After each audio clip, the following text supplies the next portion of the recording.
Chapter 7. I knew what I had to do first. Back in my office, I telephoned Chief Inspector Snout at Scotland Yard. Ronald Snout was the head of a department which dealt with contraband goods. I knew him well because he was a great friend of my father's. Also, Snout and I once collaborated on another case of mine which involved the smuggling of human organs for transplants. Snout himself answered the telephone. Richard! How nice to hear from you. We chatted for a while, and then I told him that I had something for him. I asked if we could meet later that day at Dirty Dick's Cafe, only a few yards from Scotland Yard.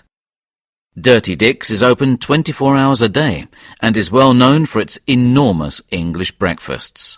Eggs, bacon, sausages, tomatoes, and anything else you ask for, which they will serve you at any moment of the day or night. It is much used by policemen who are going on or off duty around the clock. We agreed to meet there at 6. Then I lay on the sofa in my office to go over things in my mind. Some people are good lateral thinkers. I, personally, am a horizontal thinker.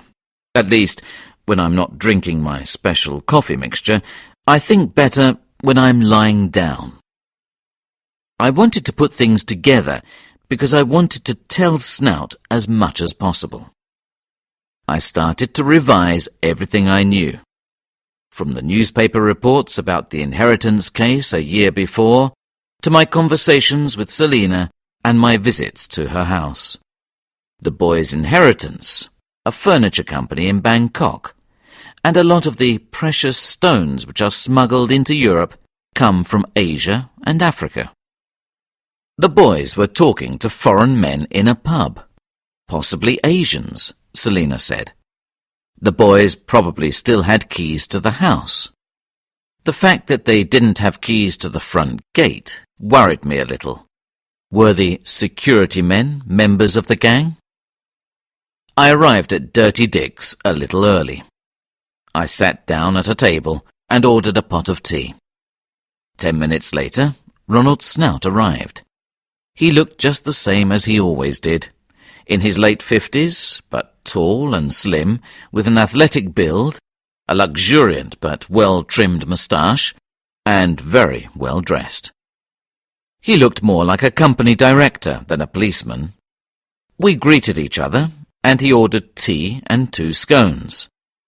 Once he was seated, and after chatting for a couple of minutes, I told him the whole story.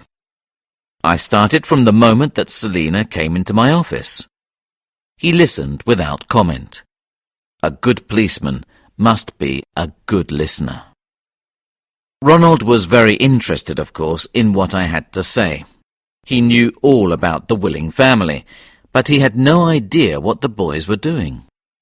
We talked about the best way to deal with this case. One possibility was to arrest the brothers immediately and interrogate them.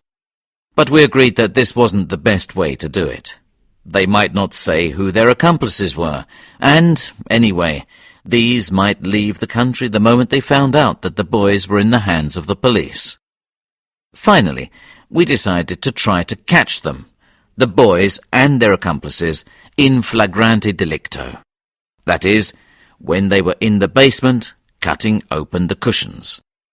We decided that I should stay at Selina's house again that night, and for more nights if necessary. Ronald asked me if I thought the gang were armed. I said I had no idea. In case they were, Ronald decided to have a group of armed policemen near the house during the night, prepared to force the security men to open the gate. If I heard noises, I had to telephone Ronald immediately on my mobile telephone. His men intended to move quickly up to the house.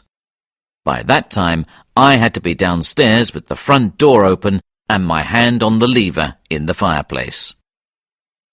We said goodbye outside the cafe, and I went back to my office. I telephoned Selina to tell her I wanted to stay at least another night in her house.